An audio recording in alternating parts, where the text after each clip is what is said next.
Now we'll share. It's got to go in a specific order here.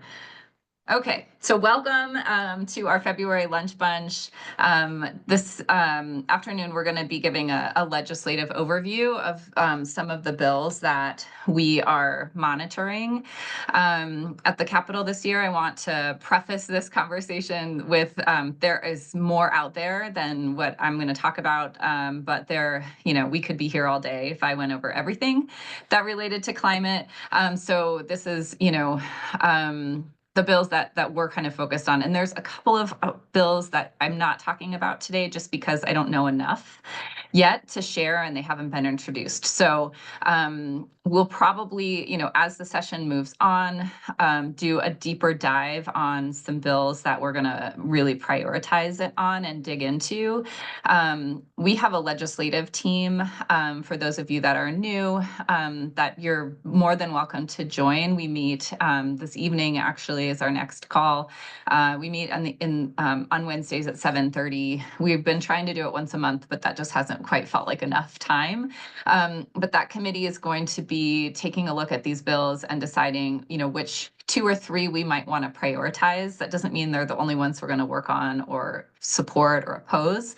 But we're a small organization, so we don't have capacity to do a ton, and we don't.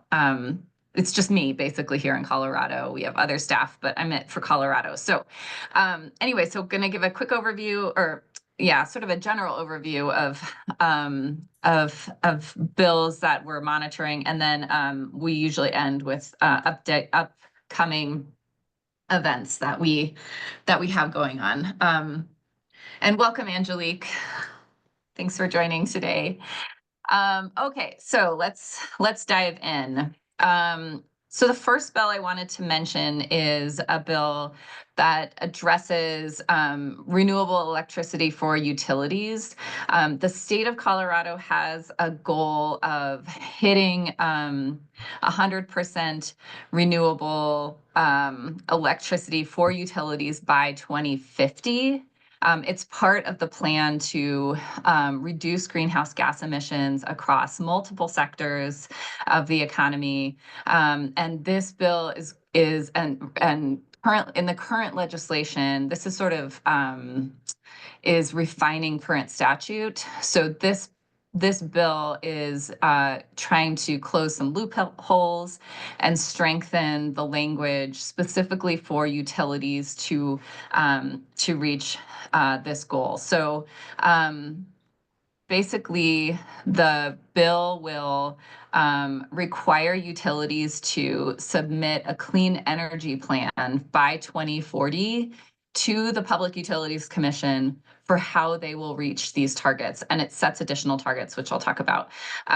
But essentially, the utilities will be required to say, like, here is how I'm going to reach these benchmarks. And the bill will also provide some resources and support for utilities to accomplish this. So the goals of this bill are going to be 95% renewable energy by 2045 from 2005 levels, and 100% renewable energy by 2050 from 2005 levels. It's hard to believe this hasn't been done already, Sue. I can't believe it. Yeah, it's a very complicated. I mean, the bill is very technical, from what I've been told, and but it's a major priority. It sounds like they have been trying to do this for a couple of years, and by they, I mean the governor's office, and the utilities have fought very hard against it. And so the last 2 years, the bill has died either before it was introduced or when it was introduced. So they have, I think because Polis he only has a couple more sessions in him, he is quite motivated to get this done this year. But I agree. So that is not introduced yet. Mountain Mamas has not taken a position quite yet because we want to make sure that there's no red flags in the legislation, but we have our trusted partners that are working at the table with the governor's team, the energy office on this, and and as soon as that language is final and the bill is introduced, we'll take a position. But we anticipate supporting it. We'd like to support this because we think these goals obviously need to be hit. The other area that we are monitoring is around transmission lines and enhancing our grid to make sure that our grid has the capacity to add all of the electricity that is coming online through folks energizing or electrifying their homes to, electric vehicles, buildings, like all the electricity that's coming on the grid. We have a lot of work to do to enhance our transmission lines. So the first bill there's two bills around transmission support this year. The first is Senate Bill 127, which would optimize is called the Optimizing Colorado Electric Transmission System. A few years ago, the Colorado Electric Transmission Authority was created. Prior to that, transmission lines are largely fall under the PUC. So the CETA, for short, was created basically to complete an initial study of what Colorado transmission lines, what our infrastructure currently looks like, where we need shoring up, where we need additional lines, so that there is sort of a starting point. So this bill one thing that came out of the study was the need to continue to do studies like this. So the bill would require a new state transmission study every 3 years to kind of monitor our progress, see, what kind of make a plan and continue to study it and make sure that we're on point.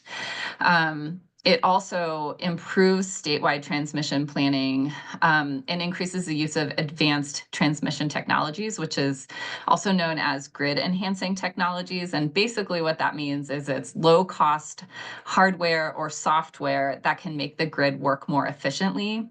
It's low cost, it's quick to deploy. Utilities, because they're sort of conservative in nature and don't like to take on new technology willingly, have expressed a lot of concern around using this, and they just haven't been doing it. They haven't been adopting these or using these tools rather. So this doesn't force them to do that, but it does make them, at least if they're not going to use it, they need to say why. They need to sort of justify why they are not using advanced transmission technologies, because they're cheap, because they're easy, because they're quick. They need to say why they're not willing to use them. And then this last part is still being worked out with the Public Utilities Commission and CETA, but basically it gives some additional authority to this entity to act as the statewide authority on transmission. Some of the stuff falls, as I mentioned, on the Public Utilities Commission plate, so they're trying to figure out that language, but this has bipartisan support. CETA is supporting it. The PUC, I think, is on board. They're just kind of working out the kinks. And because there isn't really a requirement for utilities to use this technology, they're probably crabby about it, but they aren't necessarily going to kill it. I also just want to say, if you have a question, please just feel free to chime in. I can't always see hands raised, and I don't want to move ahead if folks have questions. So feel free to just pop in and ask a question. I would like to ask Sarah, this is Angelique. Is there some place that you could recommend that we could get more information regarding these transmission things? And one of the things that I would just throw out there in the field for people to consider is our current situation, galactically speaking, regarding the solar flares and the increased activity that will continue to increase as we move through and out of the electromagnetic field that's currently protecting us, which is a phenomenon that is happening. It's not if and when, it is currently happening. And so I'm wondering, I would like to do more research regarding these systems and how they will be dealing with and supporting safety as these surges come. through these solar flares that we can sort of predict, but not really. Yeah, so that's one question that I have regarding what you've said so far. I will, yes, let me send you some information, Angelique, Thank on you. that.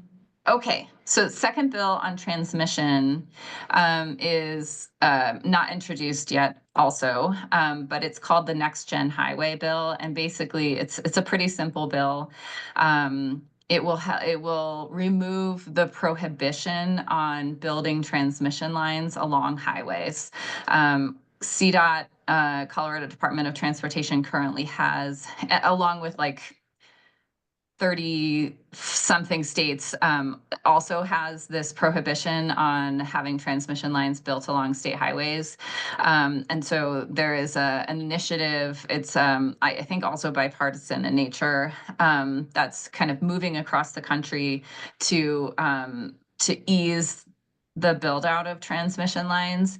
It speeds up the process to be along state highways. It lowers the cost. It reduces impacts on the environment and private lands. And so it's sort of a win-win in terms of just making things a little bit easier to get these lines up.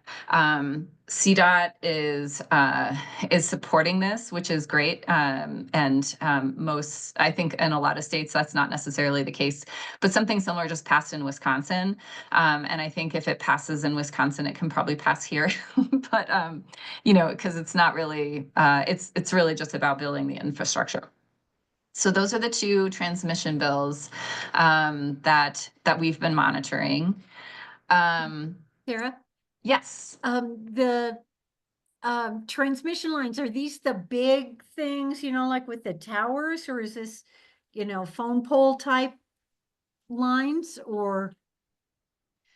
Yeah, I think it's all of the above. And I'm happy to share the report that CETA created that has more information on exactly what these are, what they're recommending. But yes, it's the lines that are carrying electricity from, wherever they're being sourced out to communities throughout Colorado. Okay.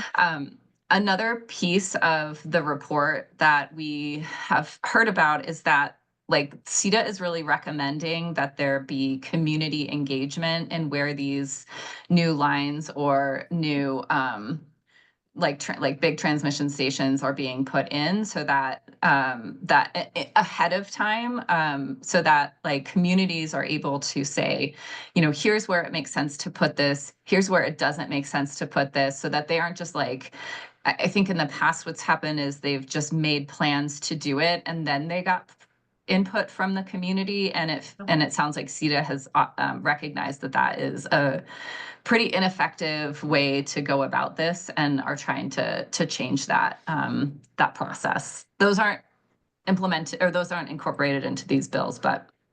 Okay. Are we okay with them being above ground like that? Just, I know risk of wildfires and trees falling and breaking them in storms, and because I kind of thought that the trend was to put them underground. And my other question would be along state highways, because there's already an environmental impact of that, and so we would not worsen the environmental impact? Yes. Yes, on your Okay. second question. Meg, let me look into what the infrastructure itself looks like. I don't want to Okay. say exactly what it looks like because I'm not sure. Okay. So let me look into that and get back to you on that question. Thank you. Yeah.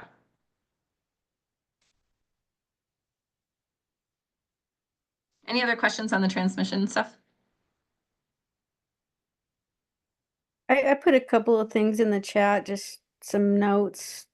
Again, I just probably have to go back to the research that you're tracking regarding this, but those are some of my concerns. Okay. And yeah, I would also just, be curious, their definition of, or the current definition of what's efficient and green isn't always that. And I mean, you take like an electric car, for instance, you still are mining in Africa the lithium.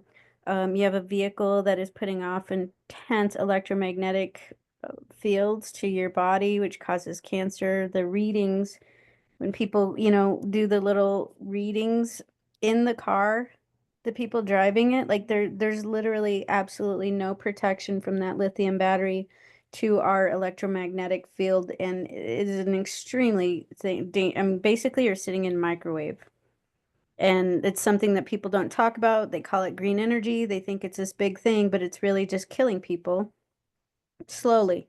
And it's not a solution because we're still harvesting from Africa. There's still, the mining, there's still, you got to plug it in. It's like, where is the answer in that? I don't see it. And so I would just really want to ask for caution as we like jump on these bandwagons of what looks good and what they're labeling it as, to really looking at what is it, like these concerns that I'm bringing in the chat of just like, do we really want to put these giant power lines that we have no escaping, that are constantly messing with our heart electric field, our mental, or the way our brain, that's how our bodies function on these electromagnetic fields. So the closer we're bringing our field into it, the more disrupted we are as human beings, as living beings. So I just would like to caution and ask that there might be a little more exploratory investigation into the true source and meaning of what it looks like to go into these new energies. Angelique, yeah, let's chat about that, and I'll send you some information. Okay, so a few other things. There is a bill, another bill that's not been introduced on it's called on-bill financing. And basically what that means is that if you are a homeowner and you want to install a heat pump or solar panels to basically energy upgrades, that you would be able to finance that through your utility bill. So the state would be allocating some funds to allow homeowners to finance home energy upgrades and pay kind of over time. So this would help reduce costs and barriers to families that are interested in doing home energy upgrades. And I think, in light of the repeal or basically the federal government ending these tax incentives, this will probably help folks a lot more. But again, not introduced yet. I'm not sure who the bill sponsors are, but I think they're still trying to work out some of the kinks behind the scenes, and we'll have more information on that probably next time we chat. Another interesting bill that's running is around solar permitting. So some municipalities have very long periods of wait periods for getting solar panels permitted. Sometimes it's weeks, sometimes it's longer, and it creates a lot of cost for companies, for solar companies, and it's a hardship on homeowners that are, wanting to get these things permitted. Arvada was actually pretty fast, but I've heard that that's not necessarily the case. Excel was our problem. And so it would require counties and municipalities with over 5,000 residents to implement. So there's this new, there's several companies that have like an automated solar permitting platform that they can use that helps cities make the process, basically make the process of permitting go much faster. It doesn't do anything to impact the codes or what the city has to do in order to make sure that the solar is installed correctly. They still come out and do an inspection and do all of the things that the city has to do. But in terms of like the paperwork and getting that piece approved, it would automate solar permitting. And actually, I think it includes more than solar. I think it includes things like heat pumps. So that could help kind of with this backlog of solar permitting that happens when homeowners are trying to install their solar.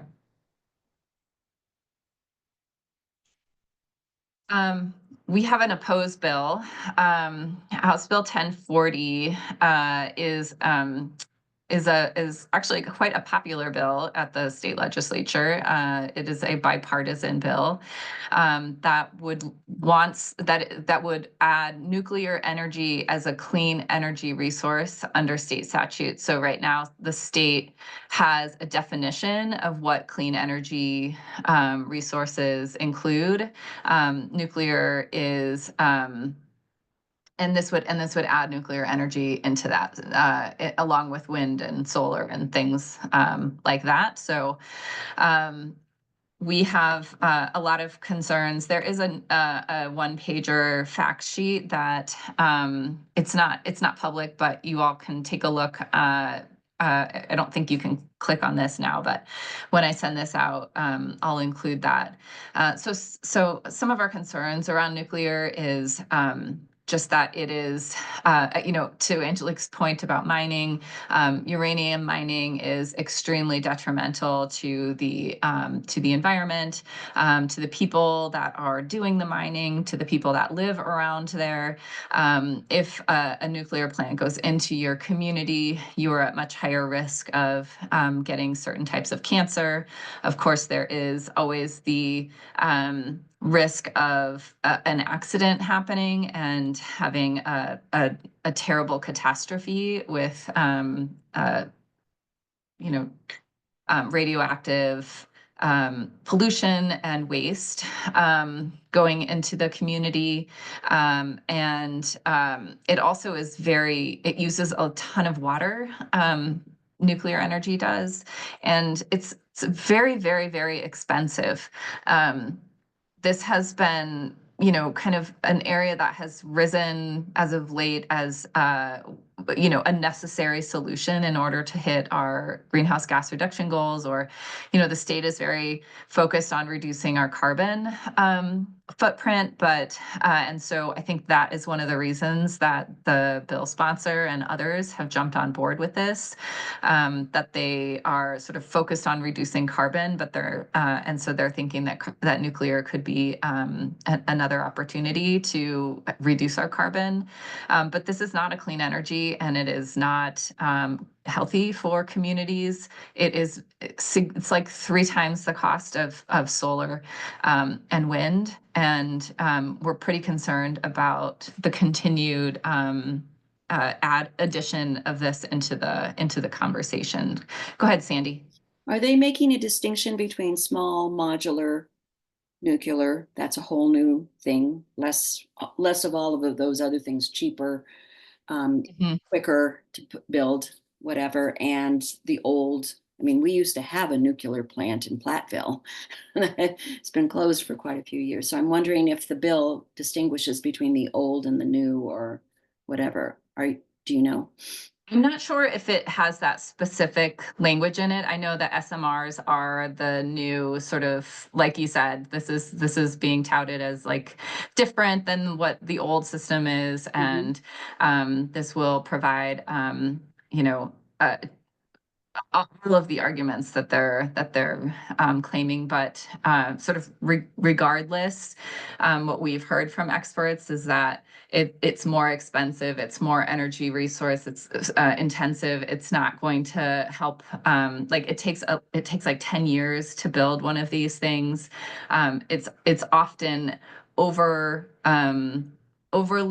over cost and underperforming, and so it's more expensive than what they say, and then it's producing less than what they say. League of Women Voters has put this on their opposed list as well. Who has? I'm sorry, I missed that. The League of Women Voters. Okay. Legislative Action Committee. There is a tremendous amount of concern. All of the major, I think all of the major environmental organizations are opposing this bill, or are deeply concerned about it. But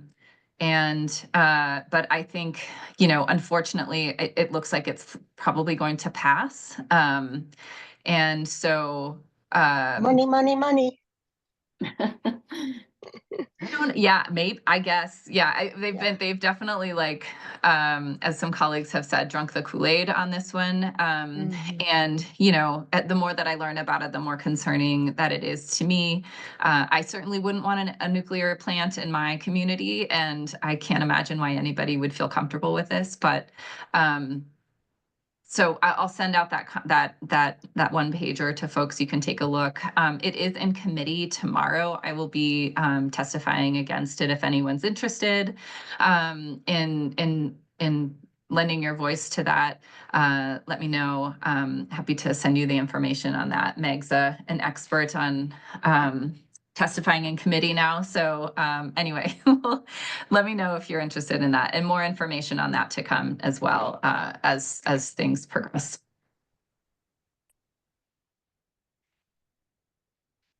And I understand that we can do written testimony as well as remote, correct? That's right. Yes, you can do that. And we would have to get on someplace to register our desire to testify? Yeah, I can send you, I'm happy to send out the link too with as a follow-up to this. For where there's a link that you can register and submit. I think you can submit written testimony from that same link. I'll double check. I haven't done that myself. And you can register to testify remotely or go down there in person. But I'm going to be testifying remotely myself. If you do want to testify, you can also let me know, and I can help track like the bill and send you text messages about when it's your turn. Because I know not everybody can spend 6 hours on a call waiting for your turn. And sometimes it gets to be that. So happy to help out and make this accessible for anybody that's interested. I would be interested. Okay. So thanks, Meg. Okay.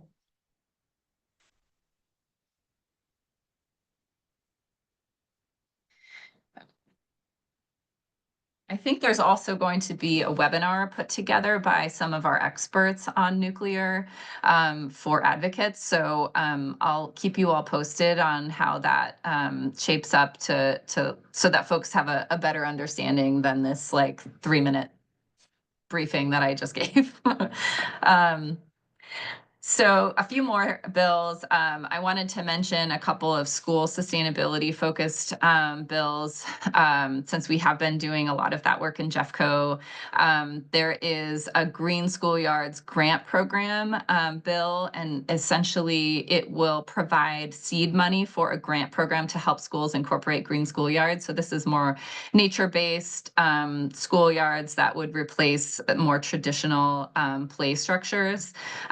It incorporates more shade and allows, which is important with extreme heat that we're experiencing, especially in August and September and even May, when sometimes it's just too hot for kids to go outside. And so it would be $8 million that schools could apply to this grant program. And the idea is that it will be very popular and people will be excited about it, and we can kind of grow it from here. But it's sort of just like a seed project. Bipartisan support on that one as well. And then there's a couple of food waste reduction bills that I'll end with. The first is food waste reduction in public schools. The Colorado Youth Advocacy Council, I think is what their name is. Basically, they're high school leader kiddos that are leaders in this space. And the bill is going to shift quite a bit from, not quite a bit, but it's going to shift a bit from how it was originally written. There was some money that was going to be allocated from a fund that I think is going to get taken out of the bill, but essentially it provides recommendations to schools on reducing food waste, including share tables. So it's more of a resource and a guidance. There's no mandate or teeth behind it. But information is always helpful. Unfortunately, schools don't really have the capacity to do a lot of this stuff, but I think it's a step in the right direction, and we certainly support that.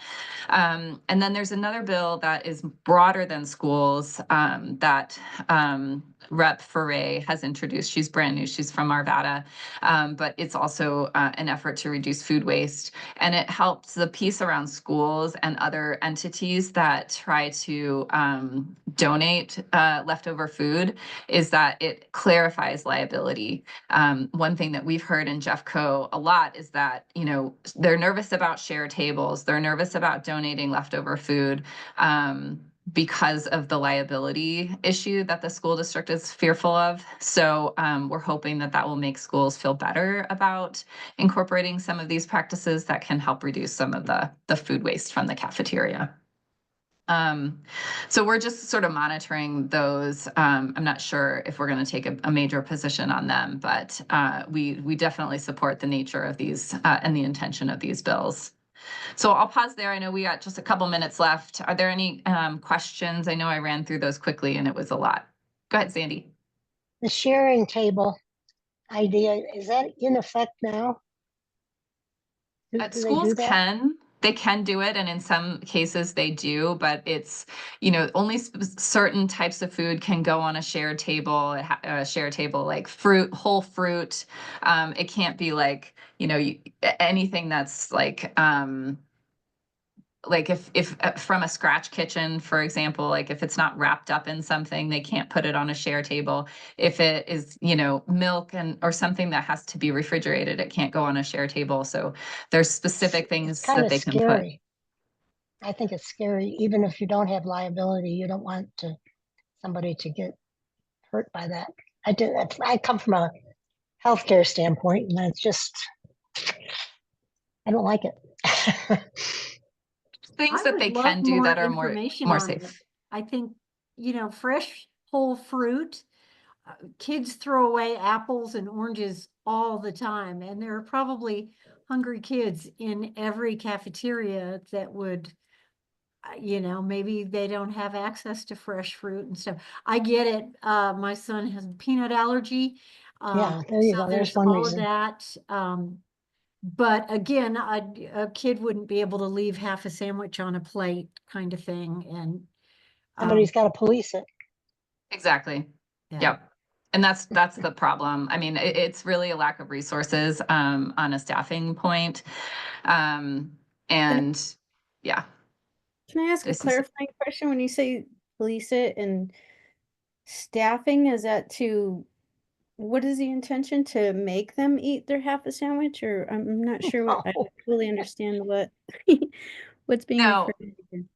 I just mean like monitoring the food waste, or I mean the share table, and making sure that, you know, nothing gets that it's not sitting out for too long, or that the right sort of food gets shared, that it's not, you know, it's not going to go bad or provide, you know, cause a problem.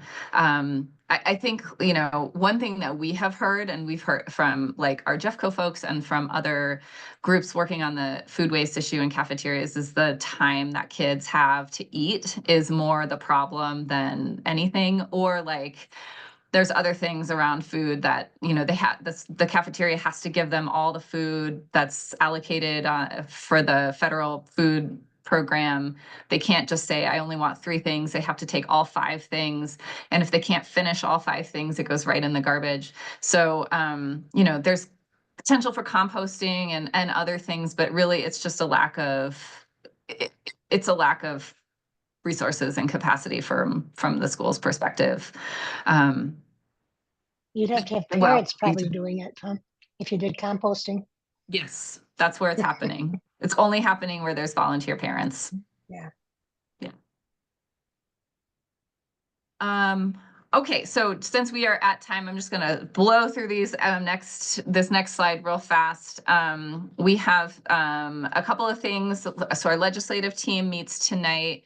That is at 7:30. If you're interested in participating in that, let me know. It's not too late. I mentioned we talked about the clean energy or the Nuclear as Clean Energy Committee hearing tomorrow. is at 1:30, and if anyone's interested, let me know. We are also having an event in 2 weeks, February 26th from 8:30 to 10:30. We're hosting a student lobby event with the DPS DPS Students for Climate Action, where we have kids and high schoolers, I guess all ages really, coming down to the Capitol. We're going to lobby our state legislators. We are going to have students write letters to legislators and the governor's team, and we're going to leave them in packets with them. If you have a kiddo that's like you think would be interested in this, they don't have to talk to anybody. If they're 8 or 9 or 18 and they want to come down and talk with a legislator, let me know. We'd love to have them join us. It's going to be a pretty fun event. And yeah, if we're also asking folks to write letters, or kids to write letters or draw a picture to legislators, and we're going to include those in a packet that we leave with legislators and the governor's office to urge their continued action on climate. We also are going to have our Mountain Mamas Lobby Day, as I mentioned. We're looking at the first week of April. We should have that decision tonight, and we'll get that information out to you as soon as possible so you can mark it down on your calendar. And we're also going to have next month at our meeting, we're going to do a lobby training. So if you've never gone to the Capitol and lobbied, or if you have and you just want a refresher, we're going to do a little training on that in anticipation for our lobby day in April. You do not have to be an expert. As Meg mentioned at the top of the call, she had never been down there. Most of the people that come down there have never done it. And it's just a really fun day and an opportunity for folks to meet your legislator and see how things work down there. So think about coming to that. May I throw in there, last year, I didn't know any better and I paid $20 to park in that parking lot. I don't know who all uses apps regularly, but there's one called Spot Hero. You just sign up on there and you tell them where you want to park, and it'll pull up the price on a really discounted price on all the lots in the area of where you want to park. So I parked, I've gotten parking in the arts garage for $10 for the entire day. And you can just put on there that you want to start at 7:30 in the morning and you want to leave at 7 at night. And that way, you don't have to worry about feeding meters or anything like that. Awesome. Thanks for that tip, Meg. That's really great. And we will also reimburse for parking too at our lobby day. So Thank you. yeah, hopefully we did that for you last year, Meg. I don't remember that piece, but Okay. thank you for, you probably did. The whole experience was like, wow. So. Awesome. Well, it's not too late. You submit that receipt to us if you still have it. All right. Well, thank you all so much. I hope that was helpful. Let's stay in touch about legislation that you're interested in or have questions on. And we're going to be sending out some action alerts and updates over email as we kind of get more clarity on the things that we're going to be working on this year. So thank you so much for joining us. And yeah, I look forward to talking soon. So thanks again for joining, everybody. Have a great rest of your day. Thank you. Sarah, is it Thank you. possible to have a couple of minutes with you? Yeah, let me give you a call because I got to run and get my daughter. Okay, sounds good. Thank you. Okay. All right. Bye, everyone. Bye.